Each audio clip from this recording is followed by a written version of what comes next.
Hi everyone, Magnus here, and I've got some absolutely fantastic games from the Speed Chess Championship quarterfinals match that just happened right this minute between Hans Niemann and Wesley So.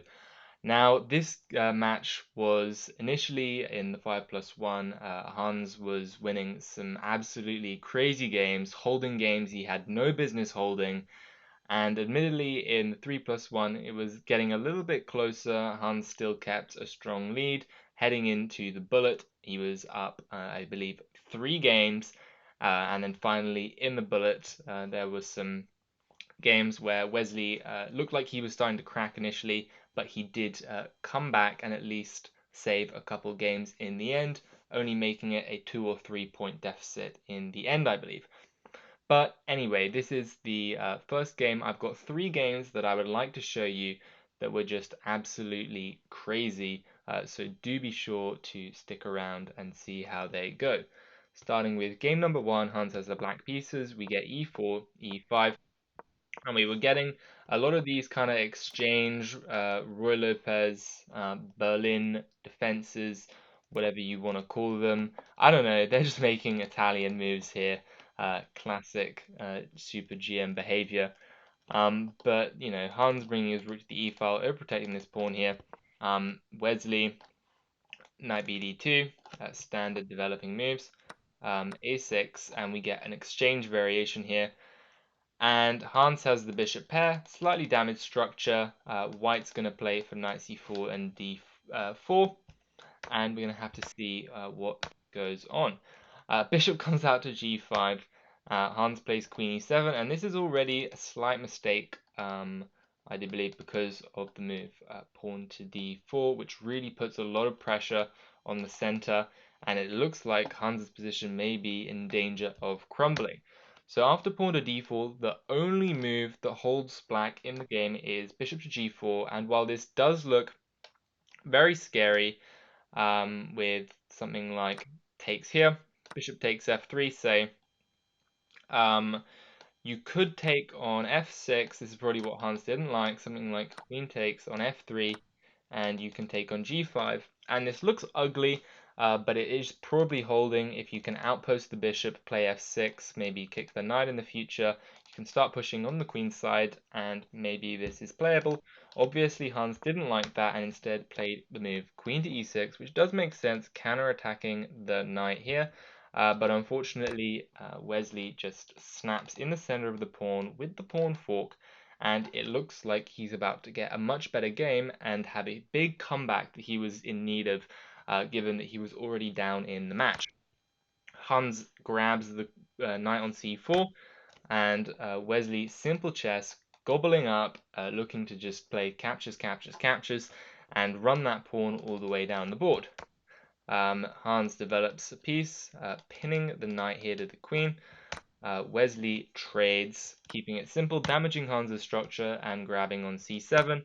But after queen takes e4, Wesley makes this pretty strange move, rook to e1, which looks like a good move, given that you might not think that the queen can take the rook, but actually the knight, if the knight were to take, you can take the queen. So that's exactly what Hans does. He takes here. Doesn't take with the knight, because then you would simply be down material. Instead, he takes with the queen and then takes with the knight. And admittedly, he is better, but it seems like he's thrown away a pretty big chance in order to have a good game. And I'm just going to fast forward through here. A couple moves were getting made. Wesley making a slightly strange decision here, creating this kind of backwards bathtub of pawns, which is generally known to be quite a weak structure if you can try and fix it down with this a pawn like this. And Hans has got the bishop, so we're going to be in for a long game when it could have ended much sooner. Bishop c4, and pieces are shuffling. Wesley nicely re-maneuvering his knight to e3, where it will harass the bishop. And here, Hans plays bishop e6. We get f4, and after rook b5, there was a pretty sizable miss. If you would like to pause the video and try to find it, the move here is actually pawn to c4. And the idea is if the rook moves somewhere ugly, you actually have f5, kicking the bishop back and winning it. with this fork here. And if you were to move the rook somewhere else, like to h5, then something even like h4, like g5, f5, g4, f5, all on the cards. And even without all of that, the rook is simply trapped in the corner. So another pretty big miss by Wesley, not going c4, instead going g4, same kind of idea. He wants to play f5 and win the bishop. But of course, Hans plays a4, not allowing the bishop to get trapped and creating a home that it can have among enemy territory, just hiding out on the a2 square. f5, bishop a2, and we get some more shuffling. Hans tries to build a fortress here with his damaged structure. And also this move, very nice by Hans, h5, trying to disrupt the white position. If you were to take that sneaky little bishop on the b1 square, the imposter from the white position is now assisting the rook in a skewer on the knight. Anyway, we see some exchanges. Hans shuffling back and forth, keeping the pressure on this b pawn, and after knight to h5 check is extremely dangerous, because king to h7 would actually king to h6 would have in fact run into a mate in one with the rook.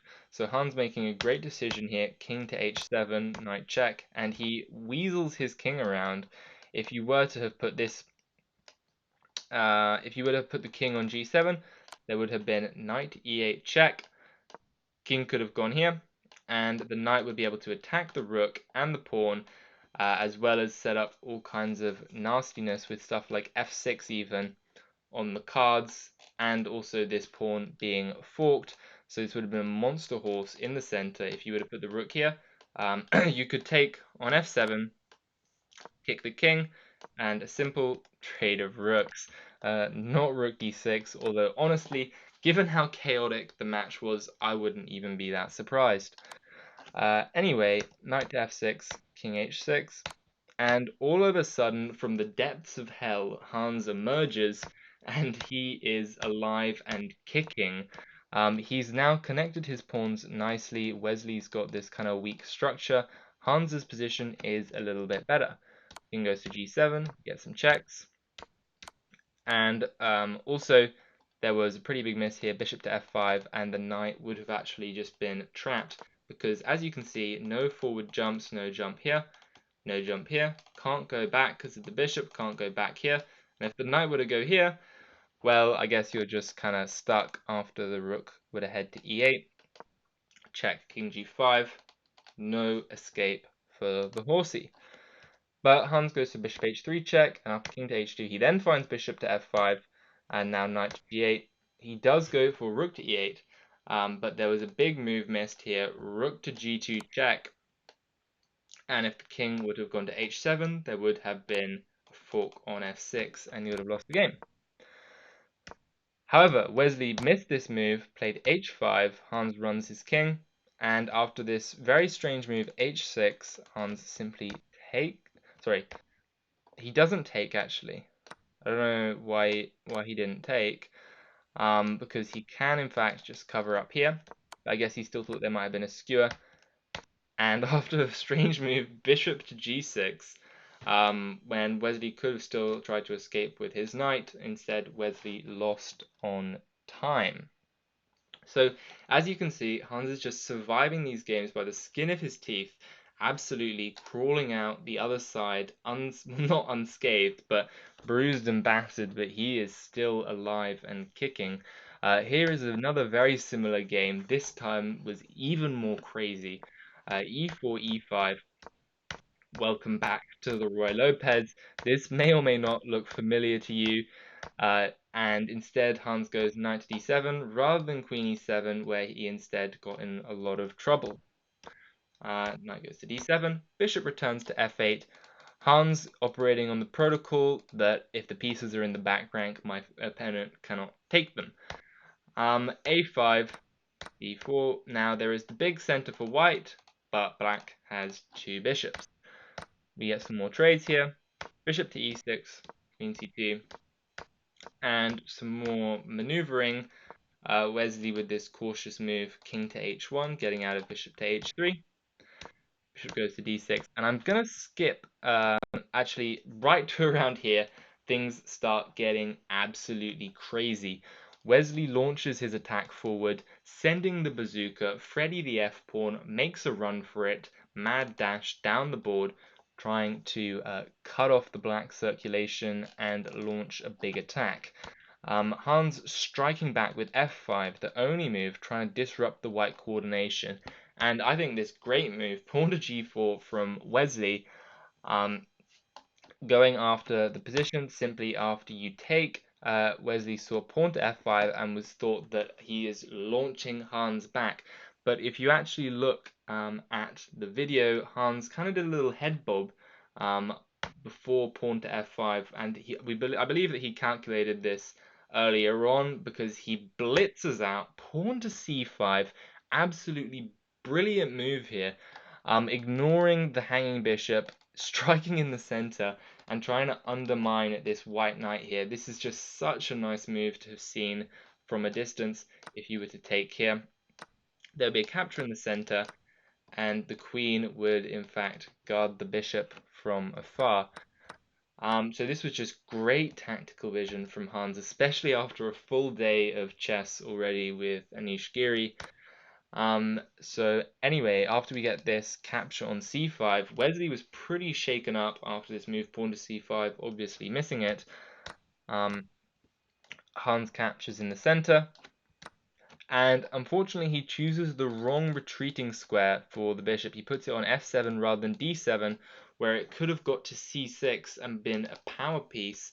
Instead he puts it on f7, where it doesn't have as good prospects. And after bishop goes back to c3, he lashes out with pawn to g5. When he actually had his moment here, I think he could have taken the pawn on e4. Looks absolutely crazy, but it actually makes a lot of sense because if the queen takes, there is a simple pin and you win. And if the rook takes, there's queen takes h3, king g1, queen g3, and at the very least, I do think there is a draw, because if you were to block here, then you would lose the rook, and the king cannot continue running out into the open, because then you would lose the other rook. So this could have been a draw. Maybe Hans wanted more. I do realize that rhymes. And he instead goes for pawn g5, probably seeing that Wesley's low on time. But actually Wesley plays this portion very well. He defends his pawn, although he does make this decision to go into the endgame. Hans once again misses this tactic here with rook takes e4, rook to e8, and he would have probably been able to make a draw in this opposite colored bishop endgame. But instead, Wesley gets out of the pin, gets the opportunity to start just rolling Freddy and Eddie down the board, the dangerous tandem. And Hans just goes off gobbling and grazing on the other side of the board, pretty much ignoring the absolute bazooka that's about to get launched down the position. But for some reason, Wesley also decides to go off and graze on the side of the board with his own bishop, allowing Hans to activate his rook with a nice little fourth rank skewer, which he does. Bishop goes back to c3, rook to c4, and Hans looks like he's actually starting to consolidate a little bit. He's starting to be a bit of a nuisance. The pawn does start moving down the board, but this move h5, Hans throwing absolutely everything, picking up the kitchen sink, launching it at Wesley, and after this capture on h5, he does put his rook on f4, f6, and rook to e6, and it does kind of look like in a weird way Hans is setting up a light squared blockade. He starts to regroup his pieces and say, Wesley, come and get me. And admittedly, Wesley does come and get him. We do get rook d7 and rook to e7, looking like Wesley putting on a clinic here, getting ready to stack and attack. Hans trades. Now Wesley's got these passed pawns, looks like they're about to promote. He does just grab and go. But now this move, pawn to b5, super resourceful stuff. Hans says, guess what, you can have my bishop here. I will sacrifice it, but I'm going to play b4. Then I'm going to come after your pawn. Maybe I'm even going to throw in a check, or I'm going to go after your bishop. So Wesley does attack, Hans defends, and after this promotion, We get a capture here and pawn to b4, which I think is definitely a very good move. Apparently a missed win. I don't really understand why having rook e6 is better. b4 is a very natural move to make, and Wesley, of course, makes the natural retreat. But now Hans can hit the bish, which he does, and after the rook goes back to defend it, all of a sudden the king is running into the game. Although Hans does just take this pawn, which is very understandable too. Gives a check. They're low on time here, and he does start to run the king in. The king does make a dash for it. Wesley missing his chance here. Wesley absolutely should have given this check and then taken here. I honestly don't know what he was thinking. Actually, yeah, I guess that might have been what he was thinking. Maybe he was concerned about these two pawns, but apparently you can take on c5, and this is a win. Actually, very understandable to miss that with only 7 seconds on your clock, although maybe not for a super GM like himself. Rook to g8 instead played. Hans's king is now sneaking into the action. We get a capture here, and all of a sudden, king c4. I think it's about this moment that Hans starts laughing quite maniacally, as he realizes that he's actually probably going to hold this position. Bishop comes over and attacks. Hans's king is slipping in, and we do get this pawn advancing down the board. And I think it's at this moment that Hans sees 3 seconds on the clock for Wesley. It's time that I try and play for the win, which he does. Wesley doesn't manage to corral the pawn correctly. It should have been Hans that was playing a suffering endgame with the rook and bishop versus the black rook, but instead, boom, it's Hans now pushing for the win with the rook versus bishop. Fairly easy draw here. All Wesley has to do is run his king to the opposite colored square as the bishop, and he should be able to make a draw. So Wesley does indeed start running his king with the bishop into the corner, but and here comes the absolute huge blunder of the game. Bishop to b8. Oh my goodness. At this point, Hans kind of just starts breaking down into absolutely insane laughter. Hans delivers rook to a5, and he was losing it here. This game, he was dead lost, on the brink, like a zombie crawling from the grave, and he just comes back. He doesn't die. You know, like you cut off one head, Hans grows another. You know, like he just, it never ends with him. He's never out of the game, and here comes rook a5, bishop a7, and Wesley resigns. Very, very disheartening game for Wesley. You got to feel a little bit bad for him. And here is the last game that I wanted to show you. This one was just a very nice game from start to finish. You may or may not expect it at this point. This may or may not look familiar. At least this time, Wesley not going for bishop to c6, mixing it up just a little bit. b5, b6, and we get like a random maneuvering position. I don't really know. All of a sudden, Hans has snuck a pawn into the center, captured, created a weak backwards d pawn, and the position looks quite unpleasant. On bishop c3, looks like Hans has already got pretty much everything he could ever want. Outposted knight here. Potential kingside attack, not necessarily with a capture, but potentially he's got a kingside attack that can start as well with this bishop lasering down on the king. We get an exchange of rooks, and all Hans needs is one mistake. Pawn to g4, lashing out just a little bit too much. Possibly Wesley is just kind of not feeling very good at this moment, coming after a couple really frustrating losses. Hans, of course, sacrifices the bishop. And after this, the queen is now rotating into g6. You know, like the rook can at some point lift. There's so much pressure on this pawn here, and the queen is simply coming in to do the business. Queen to g6, king f8, queen h5, threatening a checkmate in 2. Let's say you don't address this. Boom, boom, boom. And a nasty, nasty little mate here would in fact be delivered. Knight to f3.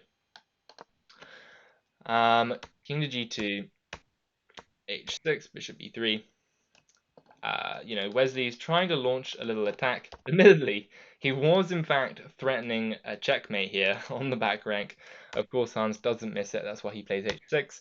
Bishop to b3 played, trying to go for a little bit of a skewer here on this pawn with the rook, but rook to f6, basically forcing Hans to play the best move, lining up all of the pieces on this white king, and this is just unbearable. Bishop goes to d5, and Hans plays this nice move, knight to e7, looking to get the final piece into the party. Time for the pony to do the business, a knight on f4, or a knife on f4, as many people would say. Knight to f1, trying to regroup desperately, but rook takes f3. Beautiful shot by Hans. If point being that the king were to take, boom, queen h3, knight g3, and knight to h2 is a nice checkmate. Instead, knight to g3 does get played, counter-attacking the black queen, but the rook simply sacrifices itself. I don't think that quite deserves a sacrifice of the rook, but rook takes g3, pawn takes, and knight to e3. Hans going for the simple solution rather than delving into all of this queen h2, king f3, like queen h1, sack the knight, h5 complications. Admittedly, there is a checkmate here, but it was pretty crazy. Instead, rook takes g3. Hans instead says, just give me the material back, and your king's still getting mated. Wesley retreats. Hans puts a knight on c6, a devilish little trap. Looks like he's blundering queen a8 and queen takes c6, which Wesley goes for. But after queen takes c6, it's actually a forced checkmate in 6 move, which Hans immediately spots. He checks, king h3, check, check, takes, and queen h3, checkmate. The king runs bare up to the h5 square, beaten from behind by the queen as the black king watches the embarrassment. Anyway, I do hope you guys enjoyed this selection of games from the Hans versus Wesley Speed Chess Championship quarterfinals match, and I'm sure you, like myself, are looking forward to see a potential Hans versus Magnus, which would be forced coming in Paris, depending on how Magnus does against Arjun Erigaisi in the upcoming Speed Chess Championship quarterfinals game that I will also be covering soon. I don't know exactly when it is. It might be tomorrow, it might be Friday, but I will absolutely be there. So anyway, if you guys did enjoy this video, please do consider liking and subscribing, and as always, I will see you in the next one. Bye.